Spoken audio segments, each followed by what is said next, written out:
Bianca Belair, Jade, Cargill, they have made the top 5 women in the world for 2022. Should they have been there? Should they have been higher? Should they have been lower? We're going to talk about it all in just a second. So stay tuned. This is WrstlXtra.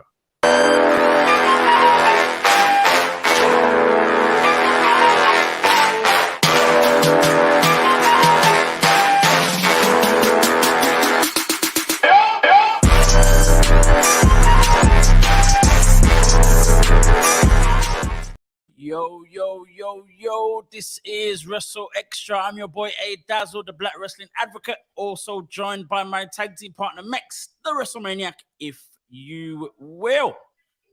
Yes, sir. Yeah. PWI Women's 150 was released just last week. Some very interesting positions. Some women, the top 10 was quite interesting, but the main thing we want to talk about is the positioning of two ladies that we find ourselves in the top 5, 2 black women, of course, very specifically, that we find in the top 5. So Bianca rated at number 2, while the AEW TBS champion Jade Cargill finds herself at number 5. Let's go. You know what? Let's go to Jade first. I was gonna go start at the top, but you know what? Let's go with Jade first. Jade Cargill, I believe during this, during the period of them, evaluating the ladies and how they've done and who they've beaten and all this kind of stuff. Jade Cargill, I think she was around about 35 and 0 in AEW. Gone unbeaten all, throughout that whole time, of course. Beaten the likes of Madison Rain was one of them. I believe Athena, the Athena match just about got in there as well. Okay. But then a few others, Willow Nightingale was one, and a few others, probably like the Bunny or just random females in AEW. How do you feel about, because there was talk on Twitter as always of the position not being right, some thinking it was too high, some thinking it was too low. How do you see Jade Cargill at number 5 in the top 150 women in the world of wrestling? I think all right, firstly, I want to talk about the criteria for this list. Yes, do that first. Right? Always. So the criteria covers in-ring achievement. Yep. So this is your win-loss record, how you performed in tournaments, etc., right? Influence, how visible you are, how prestigious your promotion is, I guess to how you carry yourself as well. Yep. Technical ability, the quality of your moves, matches, ring psychology, etc. And then the competition. So there's people that you faced, had matches against, high quality opponents, all of that kind of stuff. Yeah. Right. And then they throw in kind of, I think they use this as kind of like a bent, what do you call it, like a weighing thing. If someone's kind of like very similar, they'll use the activity as well. So how often you appear, how often you have matches and stuff like that. But carry on. Yeah. So when it comes to Jade Cargill, right? I think obviously in-ring achievement, her win-loss record, we don't need to talk about that because we know what it is, isn't it? Like it's outstanding for someone that's just came into the business, and this is where she is with that. Outstanding. Since the top of this year, she has been a champion, right? So that would have fallen inside the evaluation period. So in my head, automatically, she's a top 10 woman in the world, right? Yep. We spoke about activity. She is on a TV product more often than not. AEW have 2 shows a week, so that's like 8 shows a month.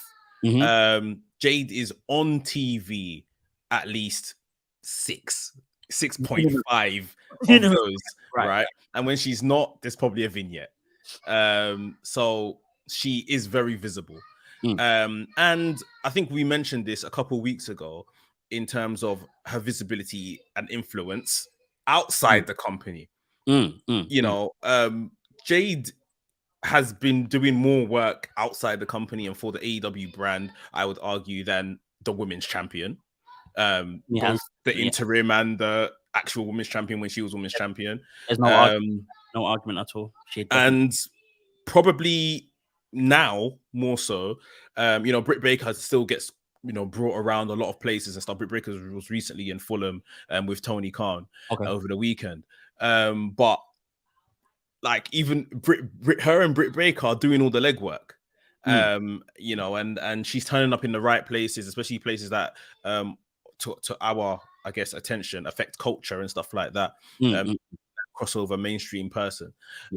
So the influence box she ticks.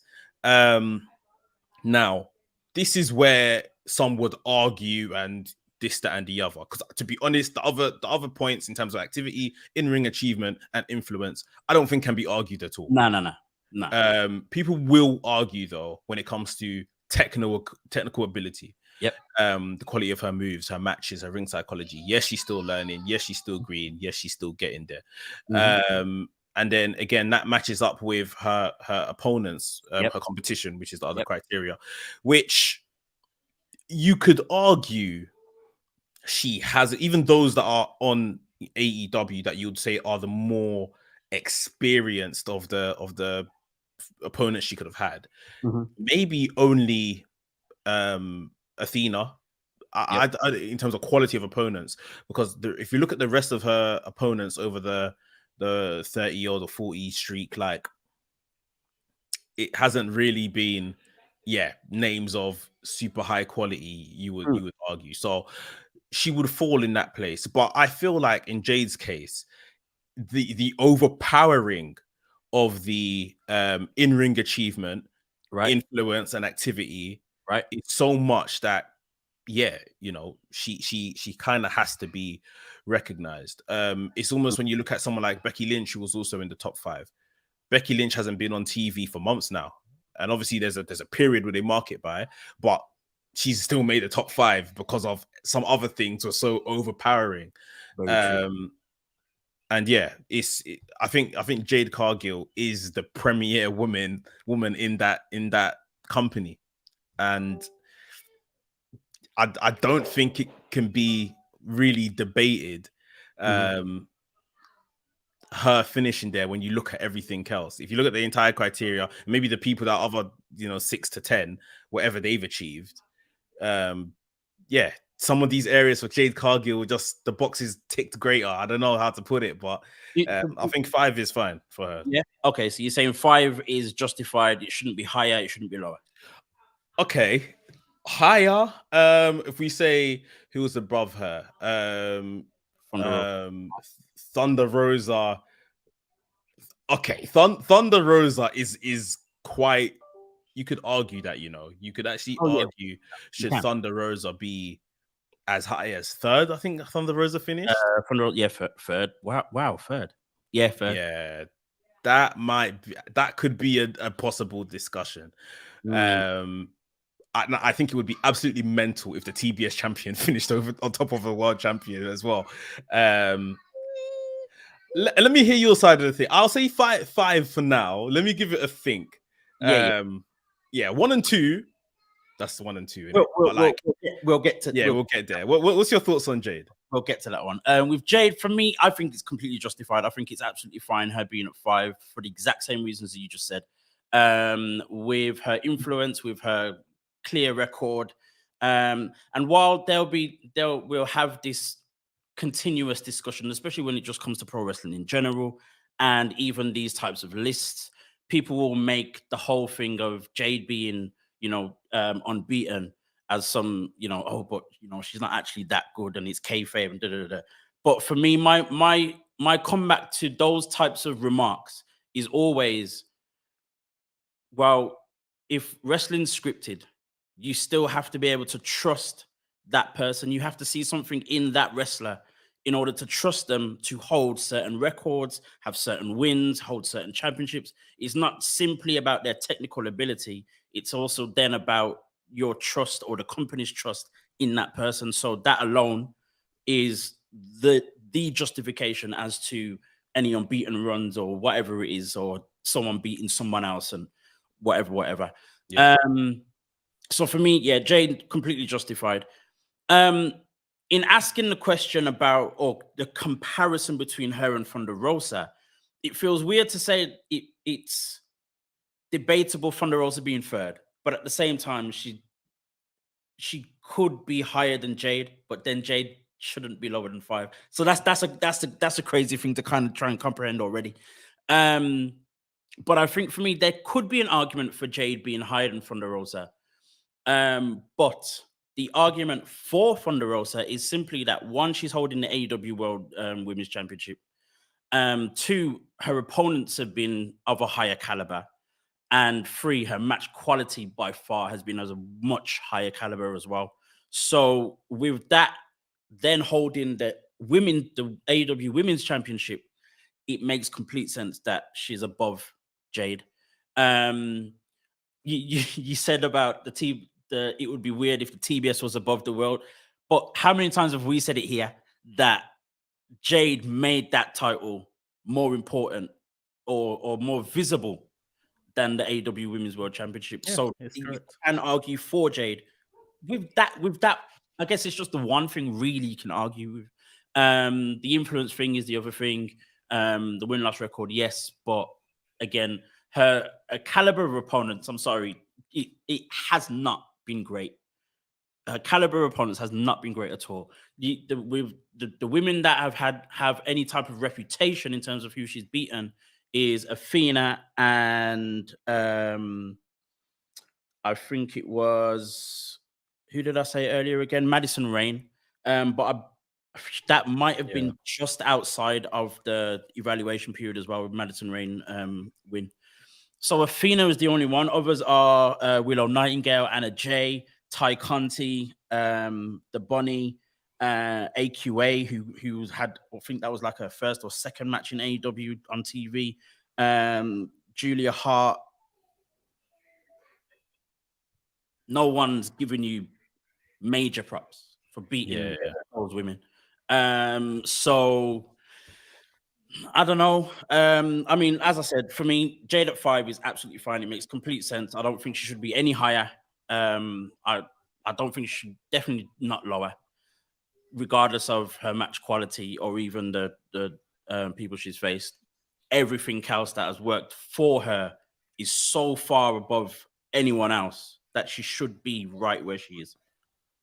Yeah, I totally agree. This comment from Gerard says the struggle between Thunder Rosa and Jade is this: Jade checks the social and influence box. Thunder Rosa checks the in-ring box. And what she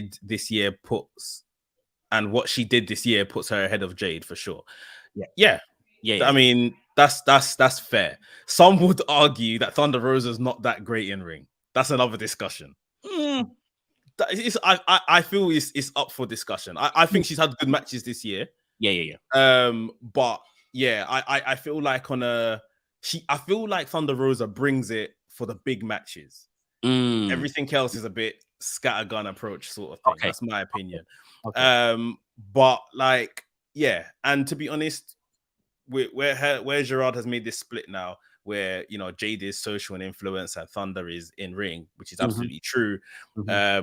This is a list about wrestling at the end of the day. So that's why I guess wrestling would have to trump Jade. But obviously, once Jade grows an experience and grows the wrestling side, I mean, it's frightening. She's finished this high. Yes, it is. With this situation, basically. It is, definitely. It definitely is. Okay, from that comment, answer this question for me. For you, specifically, for you personally, what do you think when it comes to pro wrestling, given the business of pro wrestling, all in all, what would be more important to you, the in-ring or the social?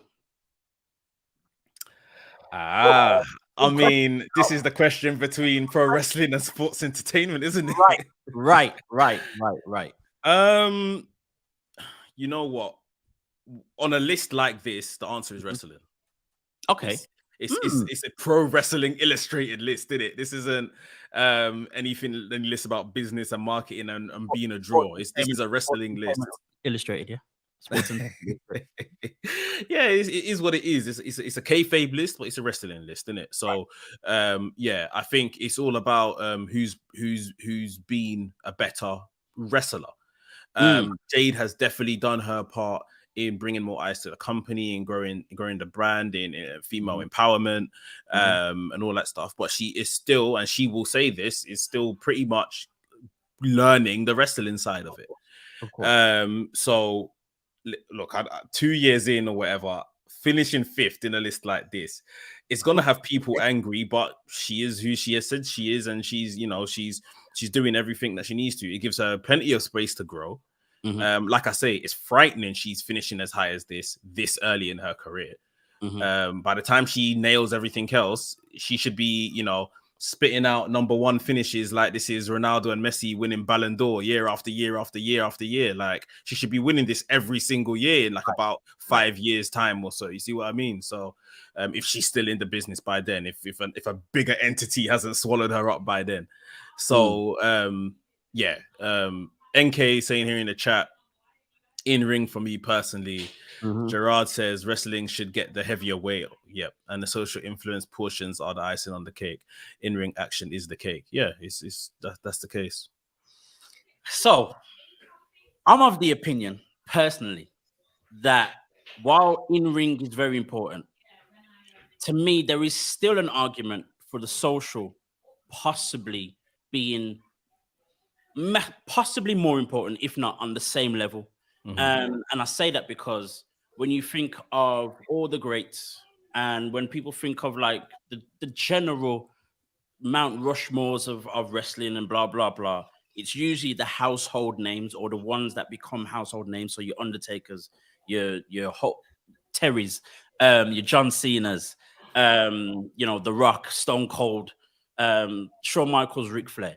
Those are people that, you know, people will put up there because, and it's mainly because of their popularity over their in-ring ability. Now, of all the people that I just mentioned, how many of them are really known for their in-ring ability?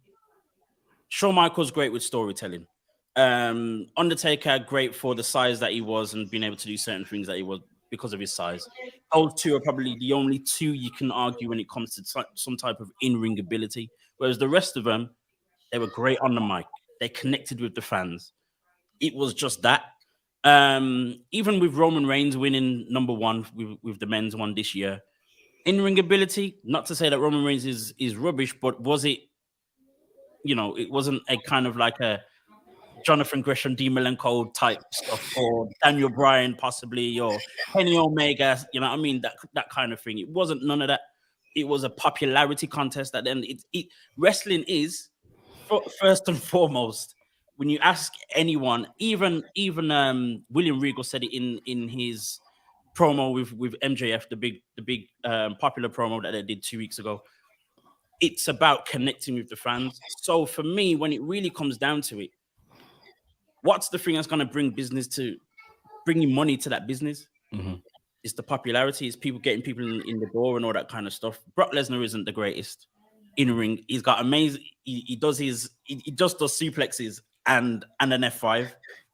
He's great at being who he is, but you mention his name straight away, bums on seats, not because of his wrestling ability, but just because of his prowess and all that kind of stuff. So for me, there's an argument with the whole in-ring. I would love it to be in-ring because it's wrestling at the end of the day.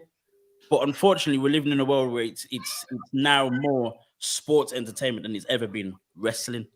So there's an argument with all of that.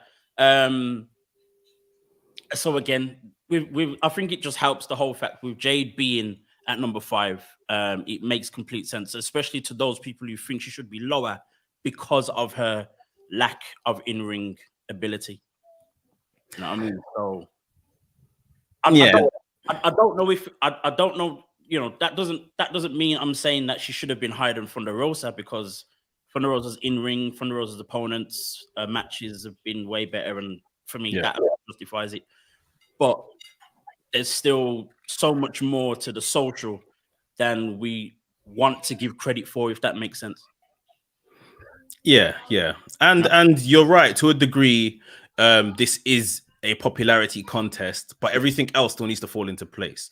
Like for instance, you used Roman Reigns as an example, and I mean, this year Roman Reigns hasn't had no 5-star matches in the evaluation period. Let me say, Roman Reigns hasn't had any 5-star matches compared to other people that have had 5-star matches. But have those other people held the top prize in their company for the length of Roman Reigns? I know this is just a championship that's given to someone, but this is a kayfabe list. You see what I mean? Roman Reigns is the face of the company. He does all of that influence side of things. And even if we want to look at the matches and stuff like that, Roman Reigns doesn't wrestle often. I believe you need to wrestle 10 matches to make the list or something like that in the evaluation period. Roman Reigns doesn't wrestle often, but I guarantee if you go and check every match that Roman has had within his evaluation period, there's nothing less than a 4.25 stars or whatever. Right. So these matches he's having aren't poor. No, they may not be the 5-star, 6-star, make gifts and all of that kind of stuff. But he's probably performing to a very high WWE level, if you see what I mean. Yes. So yeah, it's you know, it's like we take from here, this is poor, this is higher, we balance it all out, and this is your list. You see what I mean? And this is what we have to what we get and what we have to work with. And people just need to understand the period as well. It is not January to December. It is in a certain amount of, you know, months in the year, like March to March or whatever the case may be. So we take that into consideration, and yeah, it's there's a lot there to look at. Big up Del Boy. He says we need to have an honest convo about Thunder Rosa. She tricked us. I think, like I say, personally, I see in big matches, I feel she turns up. She does her bit, 100%. Definitely. It's just everything around it to sell the match, to give us a promo, just week to week TV matches. That's where everything else is a bit shaky and questionable for me. But I do think she's deserving on this past year where she's been given it. Third, I think, is more than fair. I'll be very shocked to see her again next year anywhere near a top 5. Yeah, that would be shocking, actually, to be honest. But I think for me, okay, here's a question just quickly on Thunder Rosa. So is this, with Del Boy saying that she's, you know, she's tricked us. 16. Do you feel with her lack of presence, I guess, on TV, it not necessarily always going well apart from the big matches, do you think that's a booking issue or a Thunder Rosa issue? I mean, we're talking women's division AEW. It's definitely a booking issue first and foremost. But like, let's take, for instance, Thunder Rosa versus Serena Deeb. I can't remember what pay-per-view that was leading up to. Shortly after she had just won the title, become champion. Between the two of them, the promos were just like, what is this? Yeah. Like, what is this? Like, you've been given an opportunity to do promos. Now you guys aren't pulling it out of the bag. I remember in the weeks building up to it, they done like a backstage promo, you know, like one of these interviewee split things, and that worked for them. And now I know you can't do that every week, but we now know their strength is maybe a pre-recorded something. So more of those rather than putting them out, because I think the following week they then put them out in front of each other again, and it was just nonsense again. So that's when booking comes into play. And yes, you need to see what works for each person, and, you know, put them in the best light so they can succeed. But yeah, Thunder Rosa and Serena Deeb just didn't really kick on in that particular example. Thunder Rosa and Britt Baker, which we saw previously, and you know, great stuff for the most part. Obviously, she won the title in her hometown and stuff like that. She deserves to be, like, I'll give her that. She deserves to be up there. Let me just say up there, innit? Like, I don't know about numbers and all of that kind of stuff, but she deserves to be up there at least for this year. I think for me, top 5 is fine. I'd possibly swap her with Becky Lynch. I know there was a period of Becky Lynch didn't really do much, but what she did when she came back was ridiculous. So I think there's an argument for that one. Moving on to the other argument.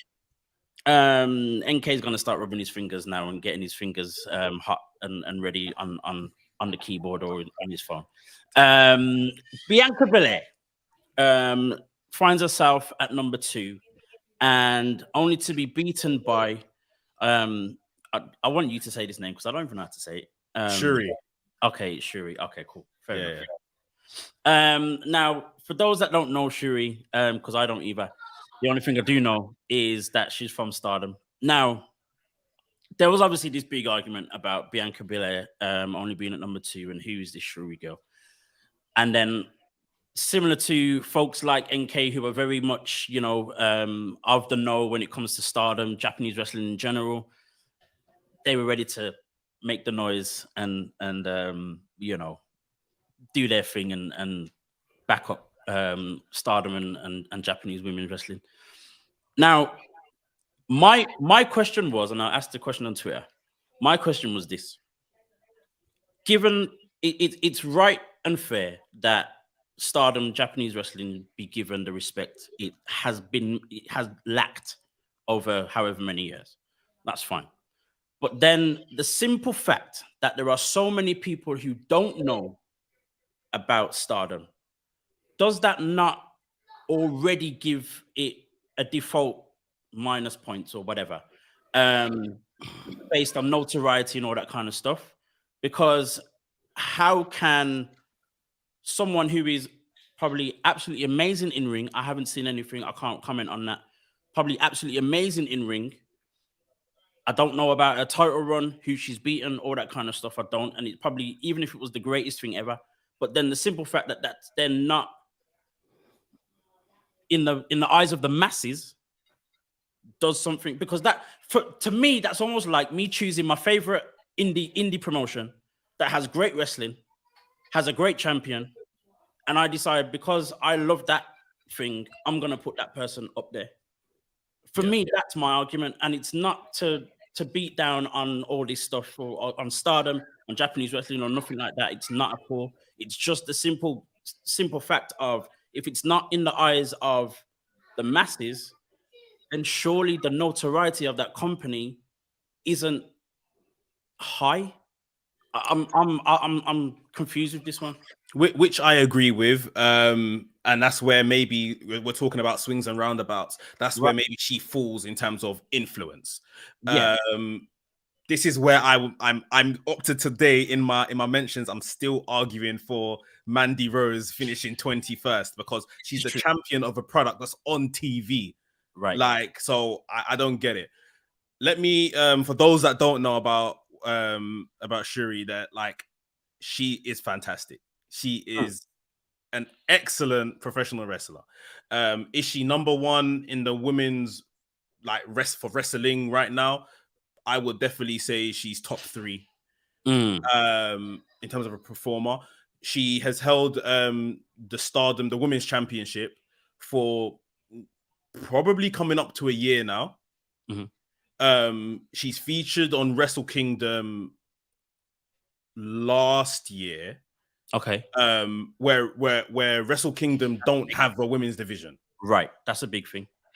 Like they gave them like Wrestle Kingdom. New Japan don't have a women's division. Right. But she made it all the way to Wrestle Kingdom, I think in like a dark match or something like before the show, like a pre-match show sort of thing.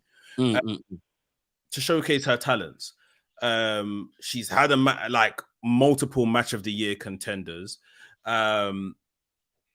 Like I said, championship. She is currently the champion over there. Been champion nearly a year now.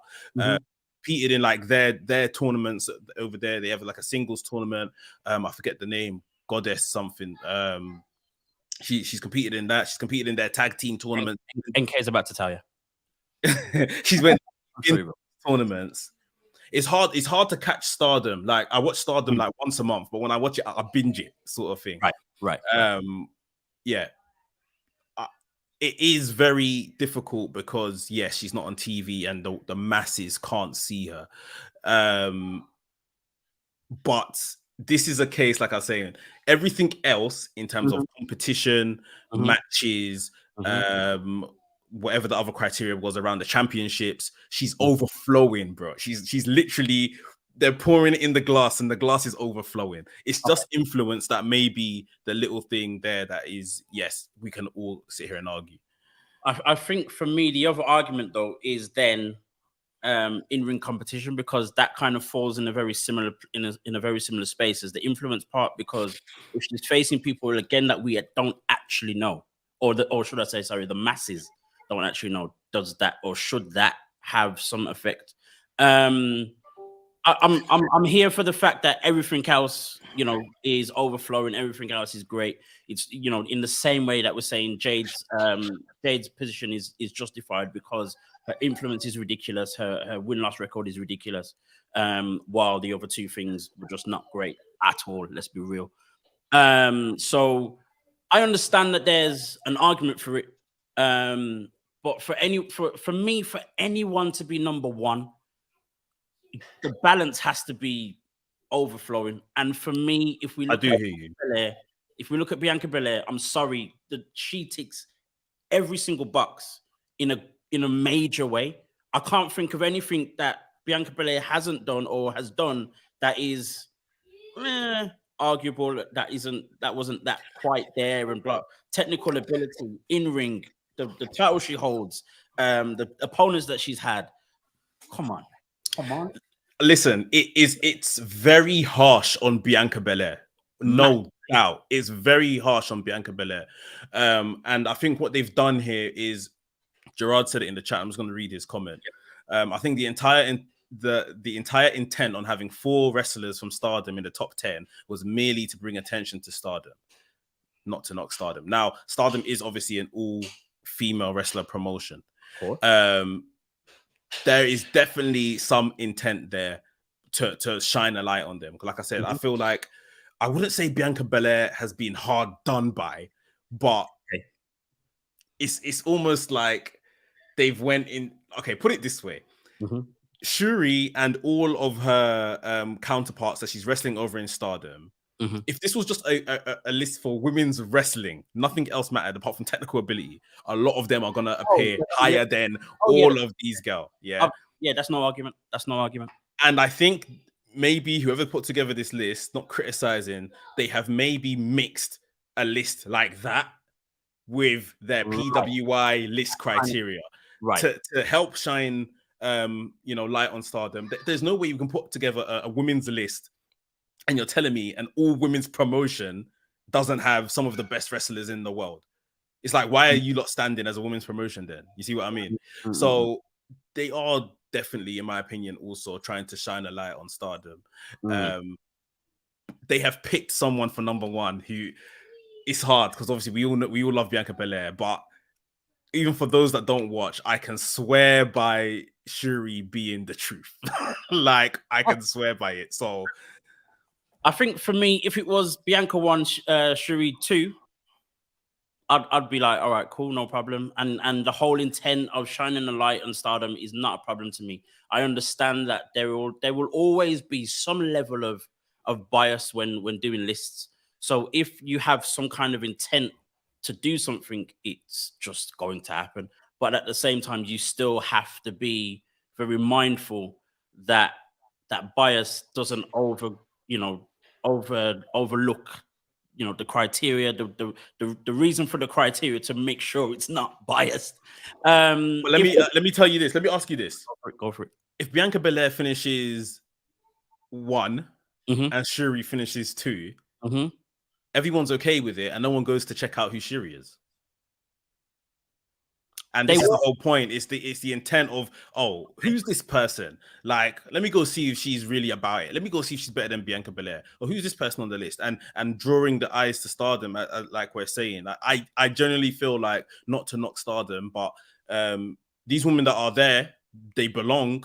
But yes, influence on a worldwide TV product compared to some of the other names there, that should have taken a hit. But it hasn't. I think for me, the danger of doing that, though, and I understand what you're saying about if she was number 2, then no one would really look to check who she is and all that kind of stuff. I believe people would, but not as many. Fair enough. Not as many. But then at the same time, for me, there's still ways for you to promote this woman. There's still ways for you to do whatever without then almost corrupting your list. This list that is as prestigious as it is. you kind of corrupting and muddying the waters with, you know, how important this list actually should be and has become. So I get it. I get it. I don't agree with it, but I get it. It is what it is. At the end of the day, there's two ways we can look at this list, and I kind of look at it almost both ways, or have to understand you have to look at it both ways. You can look at the list as the, you know, God's golden list of female wrestlers, and whoever's at number one means that they are the greatest, and everyone else should know that. And wherever you fit on the list, that's who you are, and that's how you should now conduct your life, and blah blah blah. Or you can look at this list and think, well, these are a bunch of cats that have come together and decided to make a list. Should it really matter? At the end of the day, it is a list of opinion, not fact. So, you know, there's two ways to look at the list, and for me, you have to be able to balance the two. I understand the intent. I don't agree. If we're looking directly at this criteria, Bianca Belair should be number one.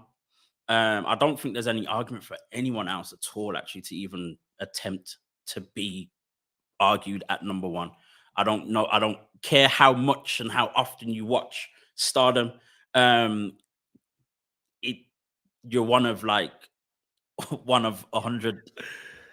You know what I mean? You see what I'm saying? And it's not There's to not knock. many. No way is it not to knock. Is it to knock Stardom? It's not at all. I'm glad that something's happening. I think for me, not to put too much of this type of comparison on it, but for me, it was very similar to when we had that year. I think it's about 2 maybe 3 years ago, where we had a list that was, you know, intently adding black wrestlers as well.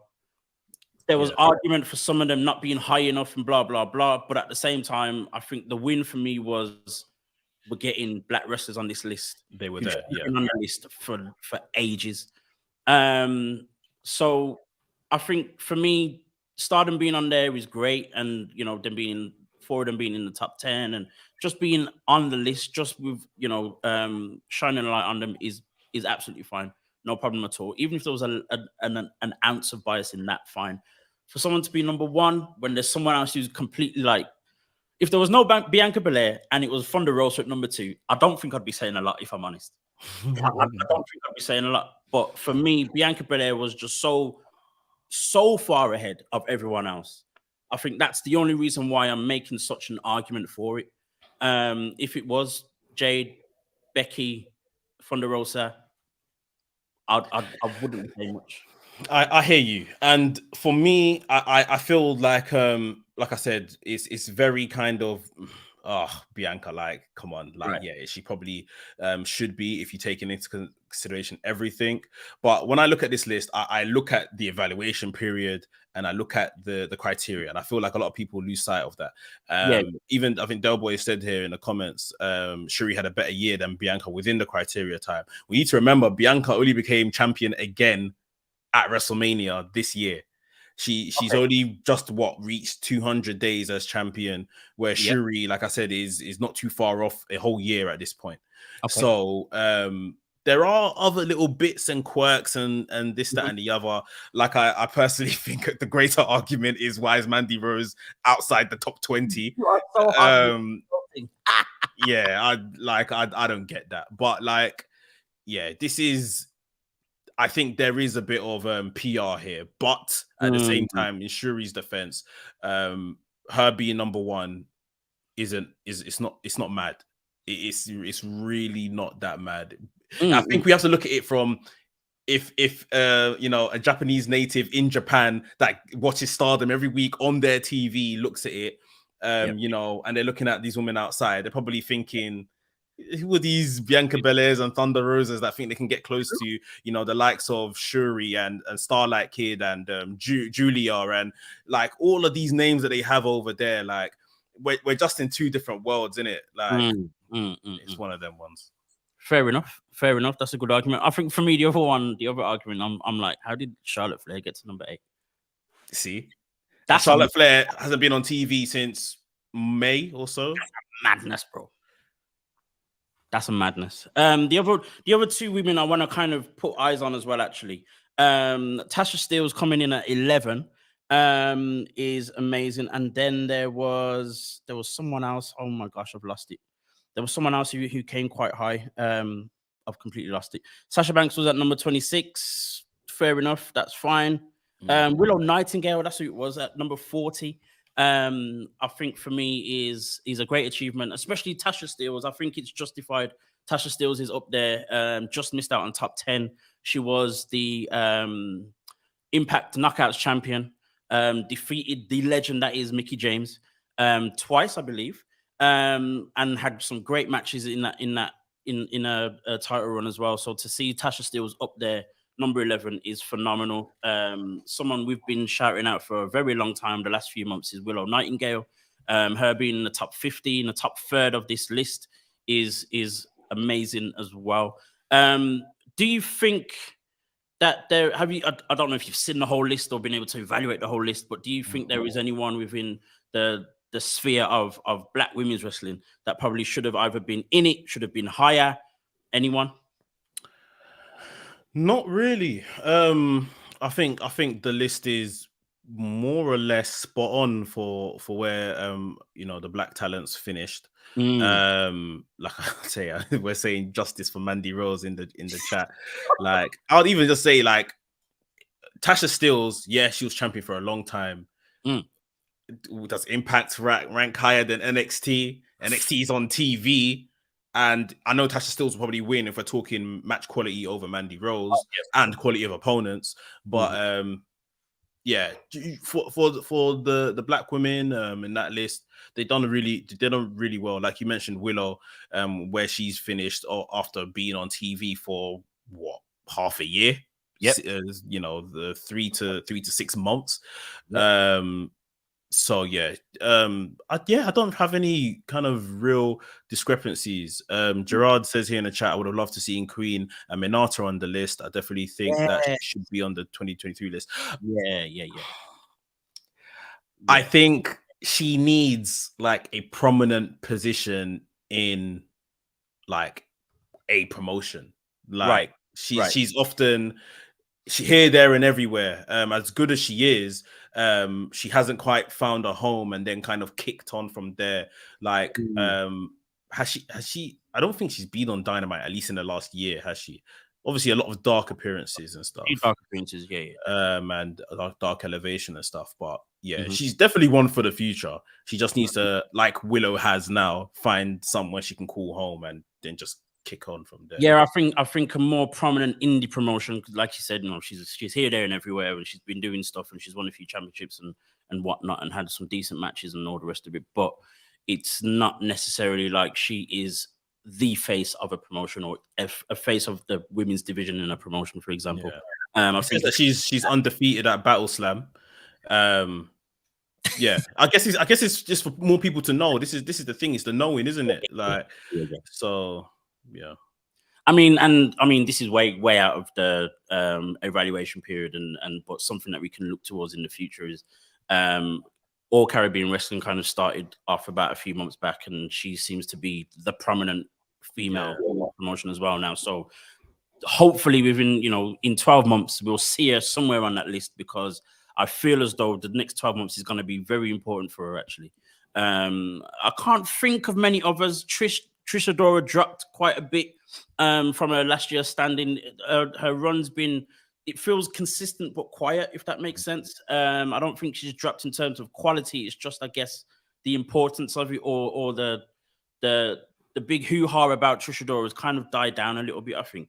Yeah, I mean, in the background a bit more. She made a few TV appearances on AEW last year, didn't she? Yeah, not much. And then obviously she was signed to Ring of Honor. Ring of Honor got bought, and then we don't really know what's happened with her contract. Are they keeping her? Are they picking her up? Like, what's the case there? So yeah, just maybe had a bit of a quiet year. Yeah. It's just been, I think, as you said, it's just been quiet, not a quality gone down. It's just been quiet, not so much buzz around Trish Adora anymore, or as much, should I say. Keeping with AEW, moving away from the list now, we see very interesting story happening with the Acclaimed, with the AEW World Tag Team Championships, the Acclaimed, and of course, I won't do it. Strickland and Keith Lee Swerve in our glory. We saw this altercation now with Swerve, who had Billy Gunn. I won't say the other name that is known by. This is a family show. Had Billy Gunn hostage in a dark room, and of course, then took some pliers to his fingers, and Billy Gunn cannot scissor no more. Damn, I said that on a family show. Got him, ladies and gentlemen. We got him. What's interesting again is we're seeing this whole thing between, I think more so now, between Keith Lee and Swerve being two very different people, both on the same team, going about this whole thing in two very different ways. Are we going to see the climatic implosion of Swerve in our glory at Full Gear during this match, or will it happen before, after? How are you seeing this? Is their tag team match happening at Full Gear? Yes, I believe so. Okay. Yeah, you know what? It's very good, because now I've got confidence. I'm pretty confident they're not going to beat the Acclaimed for these tag team championships. Yeah. But I have confidence that there is a direction being engineered once this tag team stuff is over. Right. Because now we've seen, obviously, he's abducted Billy Gunn. Mm-hmm. Keith played it brilliantly. Like, look, I don't know nothing about this sort of thing. Like, my guy's a psycho. Like, yes, he's my tag team partner, but I didn't have nothing to do with this. And Acclaimed went running out the ring to go and find him, and Keith Lee left shortly after them. So even Keith Lee sold it well, like asking Tony Schiavone, like, what's going on? This, like, so yeah, I feel like once this tag team stuff is done, their implosion is gonna come, and then we're gonna get some brilliant matches between Swerve and Keith Lee. Swerve, as for the character, the kind of the little character change, or this little character bit of him having this kind of psycho, maniac thing. It's nice. It's brilliant. It's good. Like I think we've said here before, too many, especially black wrestlers. I'm the musician, I'm the rapper, I'm the cool guy, I'm the dancer. Like, why can't we have these other gimmicks or these other traits to the gimmick, outside of the stereotypes? You see what I mean? So I think this is really cool. He may have used this character before or delved into this kind of thing before. I haven't seen it from him before, but yeah, it's really good to see, and we're just gonna have to see where it tails off to once Keith Lee and Swerve start getting it cracking. Yeah. I mean, on your point about the black stereotype characters and whatnot, and also we also have seen dark, or devilish black characters, but there's always some kind of comedic value to it. The Boogeyman, for example, even Vesper at one point, and it was, he then turned into the Love Machine or whatever it was. I mean, we've seen all that kind of stuff, but now with Swerve, it's a lot more serious. It's a little bit more real. It's layered, because he is still that cool rap guy or whatever, rap mogul as he was calling himself. But I'm also a director. I'm also like this. Like, your character isn't just one thing. Like, I'm not just a postman. You see what I mean? I can be a postman that has emotion, that has children, that there's more to it, sort of thing. So yeah, he's just building on these layers that if you want me to get spooky, if you want me to get dark, then don't get it twisted. I can do that as well. Right. Keeping with this whole thing of factions in AEW, I think I heard someone say, or I've seen the report even, that even on WWE we're Triple H is very interested in kind of building factions. I think in about 5 or 10 years, we'll be calling this era the faction era, because I'm just seeing a whole load of factions are about to pop out of nowhere or happening and all the rest of it. The latest one, or the latest addition to one, is Powerhouse Hobbs to the Embassy. So let me ask you something, because I was watching Rampage. I saw Wardlow retain the TNT championship. I saw the angle afterwards where the Embassy and all their man came running out, big scrap. I didn't even see Will Hobbs. I don't know if I just turned off and stopped watching, but I didn't see Will Hobbs come out. And then people obviously saying Will Hobbs came out and, I don't know, confronted Wardlow. I'm going to get a TNT title picture or whatever. So, yeah, I didn't see this confirmation of Will Hobbs joining them or anything else. So you have to. I guess there was no real confirmation. So it's not confirmed. I think for me, so Wardlow defeated Matt Taven. Matt Taven literally only just signed like last week, and already he's been buried. I don't understand any of it. I don't understand any of that. But that discussion's not for this show, unfortunately. So after the match, Will Hobbs walks out and takes out Wardlow. During him taking out Wardlow, Samoa Joe comes running down, and then the embassy come in and they attack both Samoa Joe and Wardlow. Brian Cage focusing on Samoa Joe, and Hobbs focusing on Wardlow. Both of them pick up their respective people's championships, and it is what it is. So to see Will Hobbs standing with them, it wasn't a thing where the embassy came out and then Will Hobbs took a chance. It felt as though it was, it was a collaboration, in order to do what they did, and them standing together for me was that confirmation. We haven't had anyone say it. We haven't seen them walk out together. We haven't seen any of that yet. But I'm guessing that this is exactly what the direction is. Now, based on that, I'm so disappointed that Will Hobbs is again being thrown into a faction, and there's this need for him to have people around him. I understand it's a heel thing to do, but I think it's just no, just no. I don't want to see Will Hobbs kind of be chucked back into a faction, but I mean, this is the issue, I guess, when there's too many man, not enough spots. A faction is a good place. This is, you talked about this being the faction era. All of these companies are taking a page, I would say, out of like New Japan's playbook in terms of the amount of factions on the show, and being able to feature a lot of people and mentor people through like a faction system sort of thing. Will Hobbs, you made us think that he was ready. Right. I would say that much. Right. So yeah, like I said, I missed I guess this ending. But I'm not enthused by him walking around with these guys. Like right now, these guys aren't even painted as like dominant, pretty much jobbers. Brian Cage has a match against Samoa Joe on Wednesday for the TV championship. He's gonna lose. I guess the other what's their names? What's his name? Khan and I can't remember. Gates of Agony. They faced FTR for the ROH Tag Team Championships. They lost. So I'm not really galvanized or excited by Will Hobbs joining them if that's the case. Will Hobbs versus Wardlow, yes, that's probably where he should be. Just a solo thing, go after Wardlow.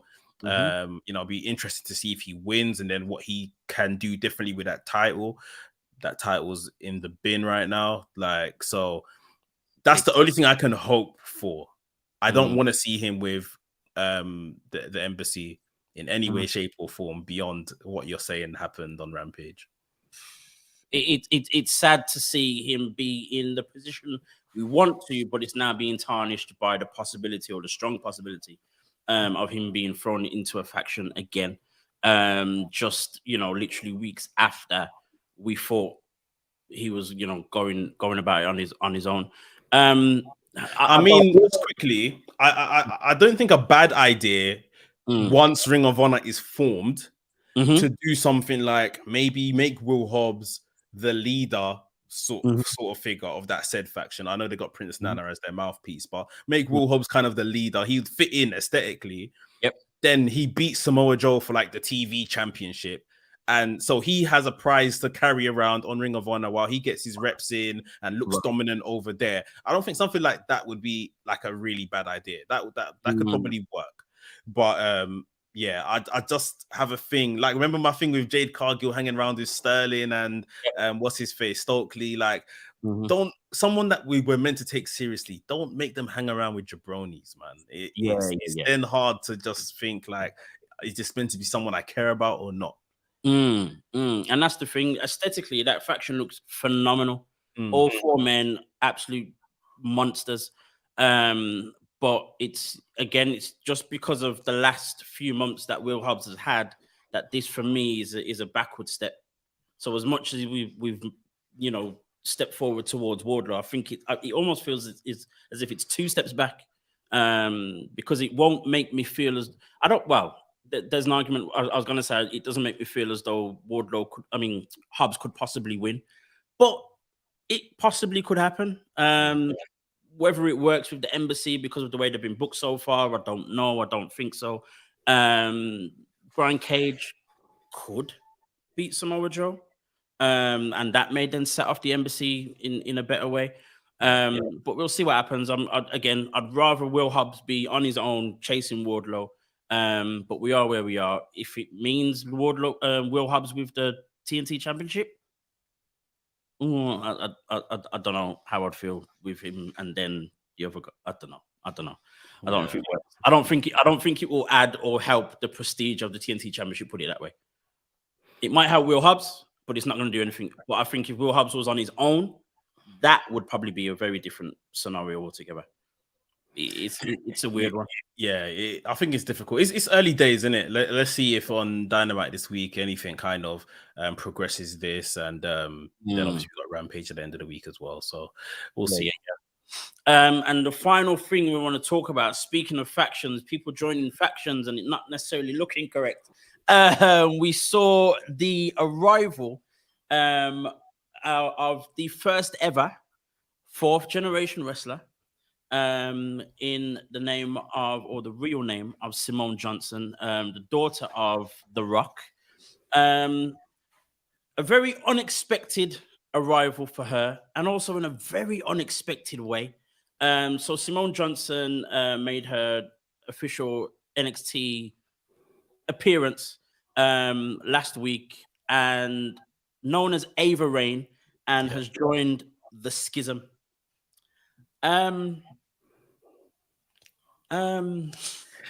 Okay, all right.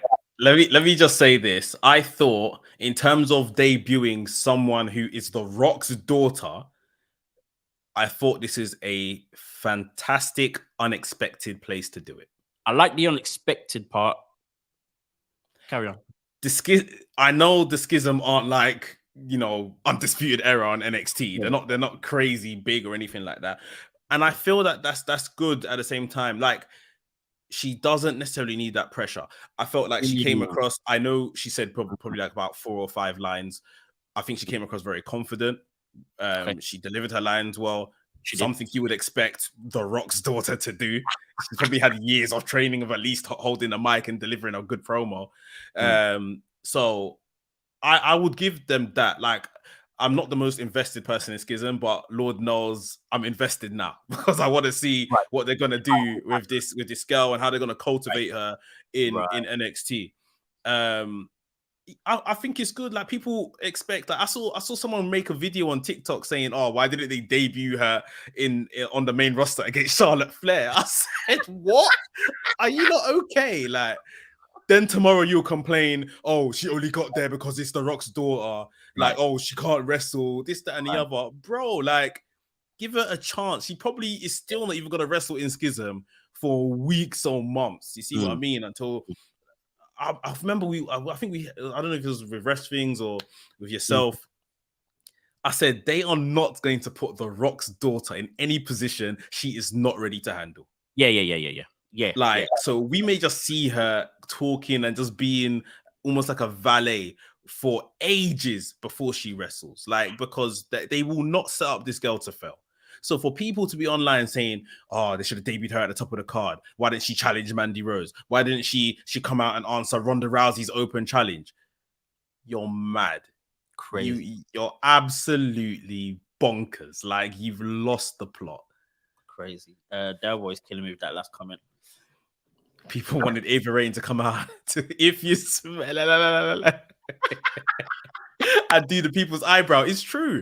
Like, people are asking. I saw a conversation of it was some TV show in America, and they said, "Oh, The Rock's daughter Simone Johnson debuted, blah blah blah," and someone was asking, like, why is she Ava Raine and not Simone Johnson? Wouldn't the name have helped her and stuff? And they're like, Yeah, maybe, but at the same time, the name could also hinder her and people thinking everything's just given to her. At the same time, this is a TV show, so she's playing a character.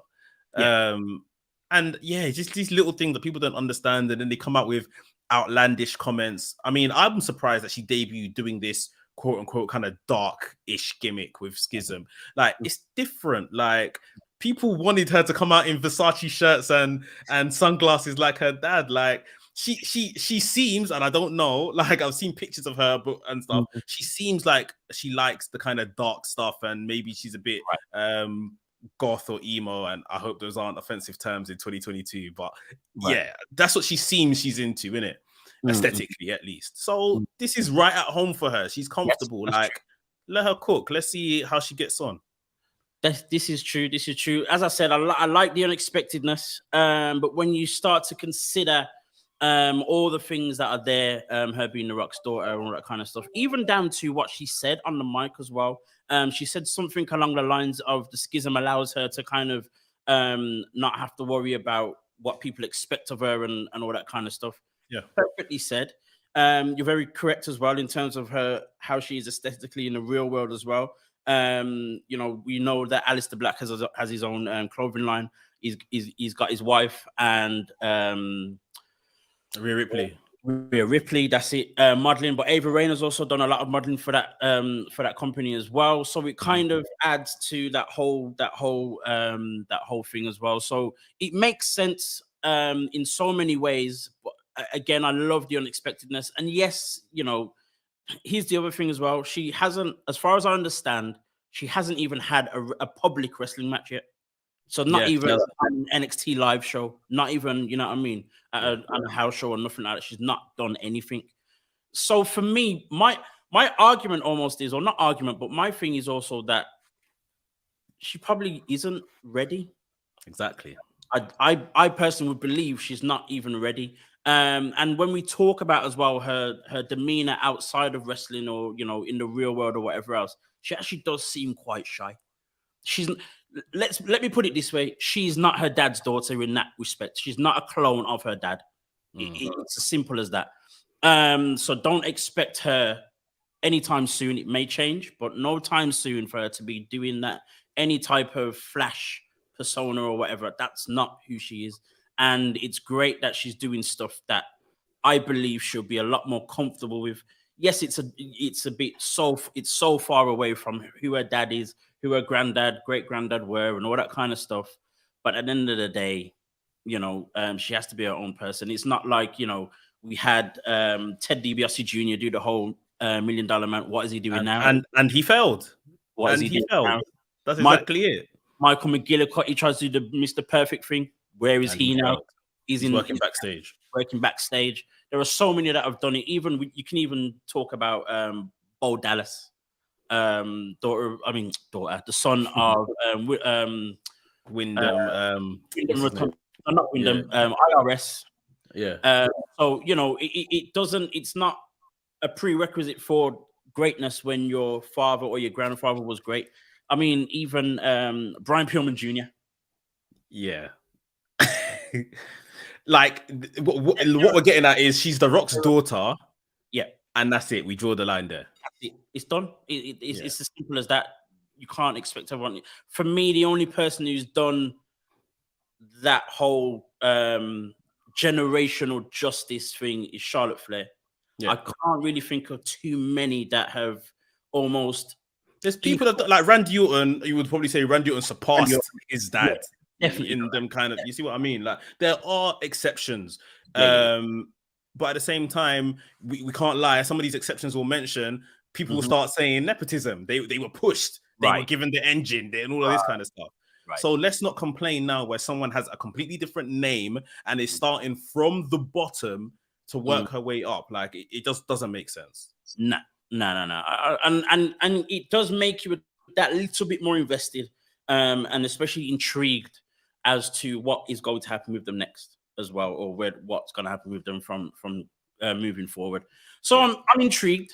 I'm not like invested, should I say. I'm not wanting to know everything that she's going to be doing. I'm following on social media in terms of looking at her page often and all that kind of stuff. But when I hear that something's happened with the schism, I'm going to want to know, you know, how she's fitting, what she's ended up doing, how it's going to help any type of storyline she might be involved in and all the rest of it. So it's going to be interesting. I like the fact that she's actually starting from the bottom in terms of, you know, she didn't come in with a first match and get a win and all that kind of stuff. And then you put this pressure on her and all that kind of, it's just, right, we're going to fit her in. That's the end of it. Yeah. You know what I mean? And that's a good way to go. I think it's a good way to go. 100. I mean, I'll be watching NXT every week. So, you know, if you want a weekly rain report, then a weather report. Yeah, I'm your man. But yeah, man, just like, you know, I think we got some level-headed people in our chat that is saying, like, just let her be her and, you know, let her just grow naturally. Like, all the pushes and stuff, like, stop it. Let's use our brains. It's not always necessary. But guys, this has been our time. This is WrstlXtra. You're watching on the WrestleManiac UK YouTube channel. Don't forget to like, subscribe, click the notification bell, because this guy will always have videos for you. And make sure you check out the Mandy Rose argument, because he's on it so much right now. It's ridiculous. Justice for the Rose. Don't forget to follow as well Mex on Twitter, WrestleManiac UK, and on Instagram, WrestleManiac.uk. You can follow me on Instagram, Black Wrestling Alliance, and BWA Dazzle on Twitter. Don't forget to also join us again this time next week. Same place, same YouTube channel. We are out. See you later, guys.